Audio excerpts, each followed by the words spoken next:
Tonight, protests continue against a controversial mining bill that looks set to pass state parliament, and a Port Lincoln footy club taking part in Dry July to support cancer research.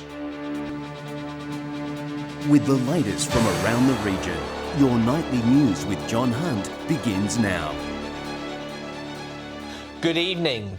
Controversial amendments to South Australia's Mining Act are expected to be debated in Parliament tonight. 4 Liberal MPs, including Fraser Ellis, are expected to rebel and cross the floor to vote against it. Dominic Beaton has more. Farmers from across South Australia have converged on the steps of Parliament, protesting a debate being held tonight determining the fate of a controversial mining bill. Amendments to the 1971 Mining Act has landowners on the Yorke Peninsula concerned about their farming future. They say the proposed changes will heavily favour mining corporations. Voice our concerns and make it very, very clear to both parties that farmers and the agricultural sector are not at all happy. The Yorke Peninsula landowners group say farmers have little to no input in the planned changes. They have become gravely concerned over the amendments, which would see mining exploration allowed within 200 metres of homes, and fines of $150,000 for residents denying mining companies access to their land. Much greater protection for agricultural land from the incursion of resource companies.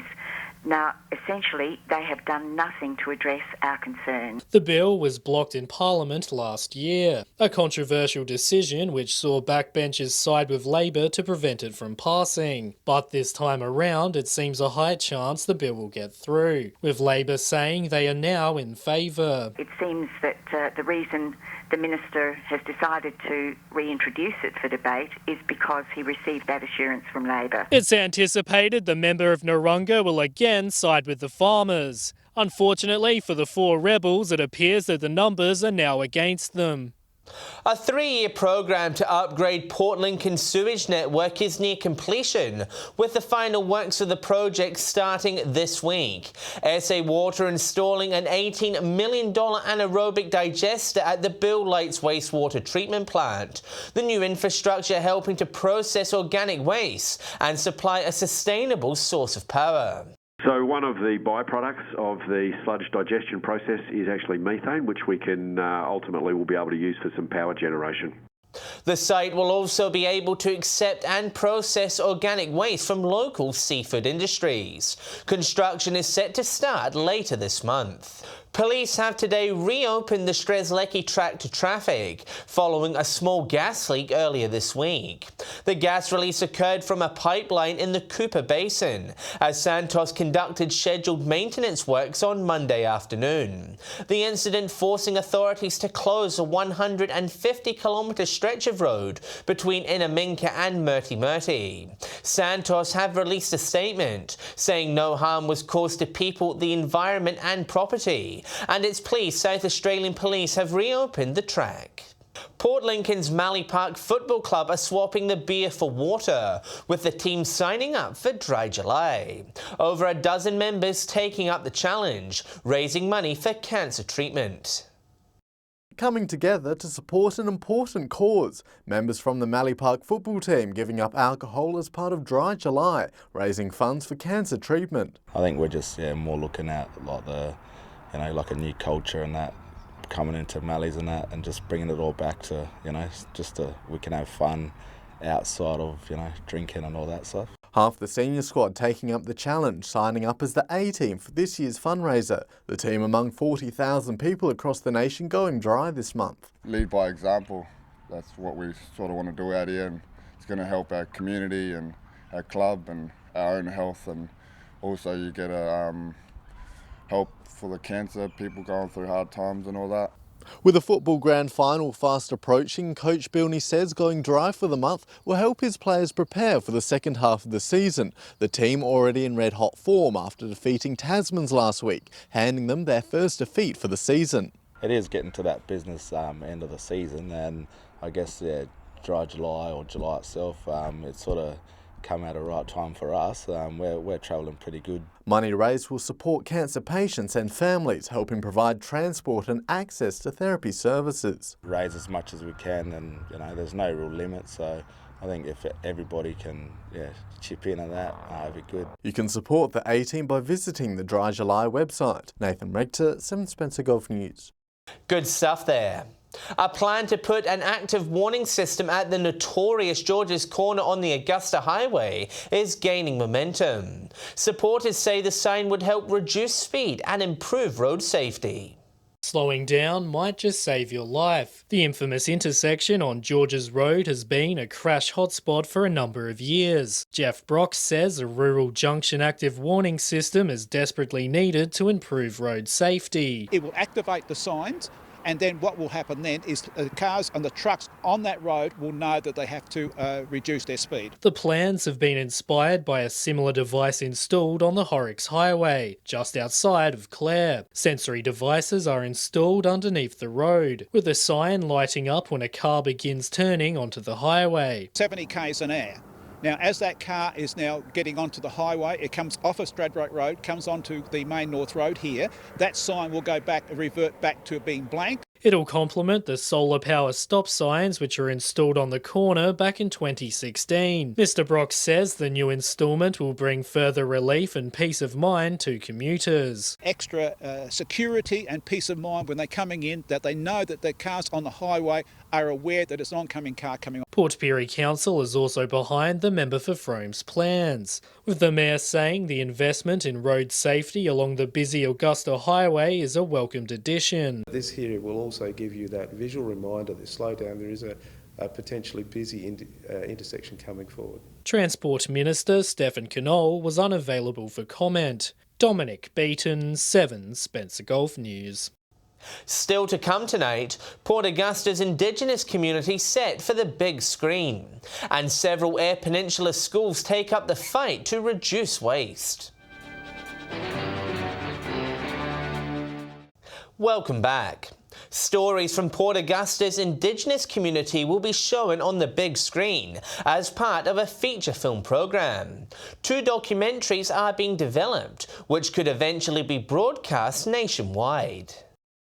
We've seen Indigenous stories told through song, dance, paintings and photographs, but a new workshop is helping take that storytelling to the next level. This is actually the second time we've come back to do a film workshop here in the Port Augusta area. The South Australian Film Corporation working with up-and-coming filmmakers over the course of 4 months to help them produce 2 8-minute documentaries. There'll be 2 weekends of production, and then there'll be another week of post-production, and today's our first workshop in development. Professional filmmakers lending their technical production expertise to the 13 storytellers, who will soon have to fend for themselves. Once we eventually teach them, we want them to be behind the camera and behind the light and sound and operating that stuff themselves. I'm very keen to learn as much as I know from this workshop. Participants relishing the once-in-a-lifetime opportunity. Very empowering, because we were able to tell our stories our way, which is very important because our story hadn't been told by us before. The group fleshing out ideas for stories, with one already set in stone. It's about one of the last wood carvers in the Port Augusta region. My story is about mulca carving, and it's centred around Uncle Roy himself. The documentaries will be shown at next year's Country Arts Black Screen Film Festival, with the possibility of also making it on air to NITV. Garth Burley, 7 Spencer Golf News. The Copper Coast Council will consider a proposal to build a controversial marina bridge in Wallaroo. The idea was floated in 2017, with public consultation receiving feedback from more than 100 residents. It's received backlash from locals in the past, with many saying the money should be spent on services that benefit the wider community.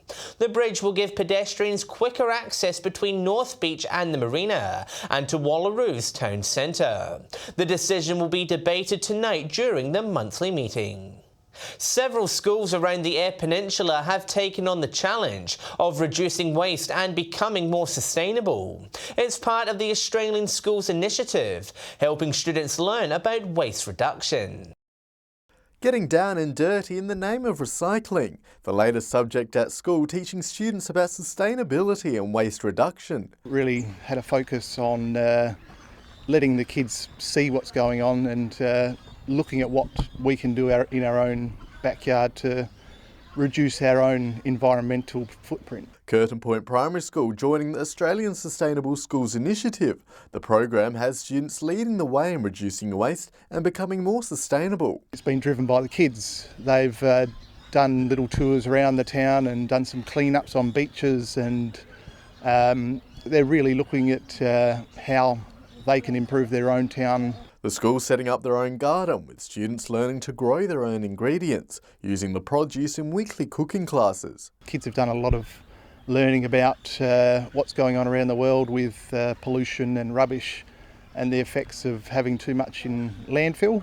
Schools working closely with the Department for Natural Resources to help deliver the program. So far, 7 schools around the Eyre Peninsula have joined. The ultimate aim is to reduce waste, but it doesn't stop there. It goes beyond waste reduction, being sustainable. We also look at, food gardens, growing your own food, composting. We just want to make what we're doing bigger so that we are producing less and less waste all the time. Nathan Regter, 7 Spencer Gulf News. Port Augusta's Big W has held a fundraiser in a bid to raise funds and awareness for cancer. The retail giant getting involved after a number of staff members were diagnosed with the disease. It's deadly and prevalent. 27 people are diagnosed with cancer each day in South Australia. And after only 6 months in the job as the store manager at Big W Port Augusta, Masood Parvez realised it was growing more common among his own staff. There's 3 team members in a matter of a couple of months. After a number of workers were diagnosed with cancer, Big W decided something had to be done. The retail giant holding a fundraiser to help rally support, the event growing rapidly as a number of organisations jumped on board. And then we've got RFDS involved, we've got Cancer Council, we've got Max Crane, we even got family members, so it was a no-brainer. Proceeds will be shared with the Royal Flying Doctor Service to help maintain equipment and aircrafts.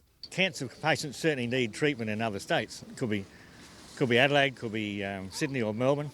As well as with the Cancer Council, who will put the funds towards supporting people in their battle against the disease. Simple things like accommodation and then driving them to and from their accommodation to the treatment centres so that they don't need to worry about that. Late this afternoon, fundraising efforts ticked over $5,500. Mr Parvez says when all is said and done, caring for the community comes first.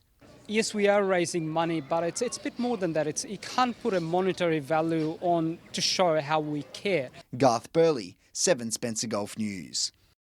Stay with us after the break. We'll take a look at the latest fuel prices. And Britt will have the weekend weather details.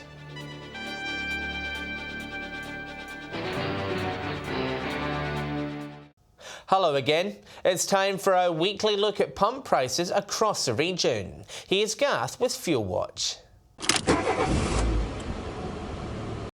Welcome back to another week of Fuel Watch, and if you're hitting the roads for the school holidays, it's generally good news. Particularly promising signs for unleaded, with all centres on the way down. Adelaide is the cheapest place to fuel up for $1.33 a litre. In the regions, it's Whyalla at $1.36.